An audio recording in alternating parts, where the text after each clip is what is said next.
Bonjour à tous et bienvenue sur le parcours. Alors aujourd'hui on va travailler la balle basse.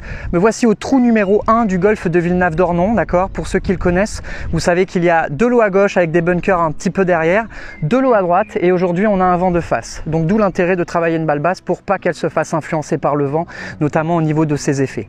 Donc le principe de la balle basse, c'est une balle qui va partir basse, qui va démarrer basse et qui va rester basse tout le long de sa trajectoire. Donc première chose, pour que la balle parte basse, il va falloir que la face soit suffisamment fermée. Pour ça, moi j'ai choisi d'utiliser un fer 3. Deuxième élément pour garder une balle basse au démarrage, c'est de décentrer un petit peu ma balle en arrière de mon stance, de façon à avoir une face qui arrive fermée avec des mains légèrement devant. Deuxième élément, donc du coup là pour la continuité de ma trajectoire, pour la garder basse en vol, c'est d'avoir le minimum de spin, d'accord, dans la balle au moment de l'impact. Donc pour ça, je vais jouer sur deux choses. La première chose, ça va être diminuer au maximum l'angle descendant de ma balle. Donc je vais jouer avec un angle d'attaque qui est relativement tangentiel, d'accord, le long du sol. Et puis je vais essayer aussi de diminuer la vitesse de ma tête de club.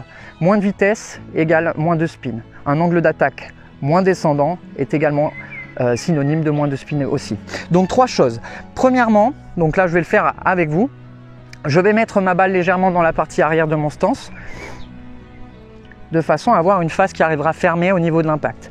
Pas trop à droite, sinon forcément je vais arriver avec un angle d'attaque trop descendant. Deuxième élément, donc du coup un angle d'attaque forcément moins descendant et moins de vitesse. Allez, c'est parti.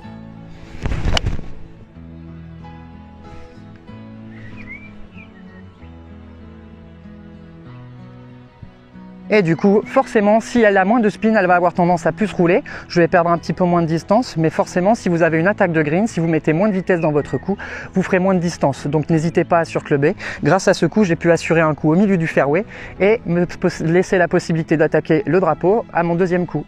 Allez, maintenant, c'est à vous.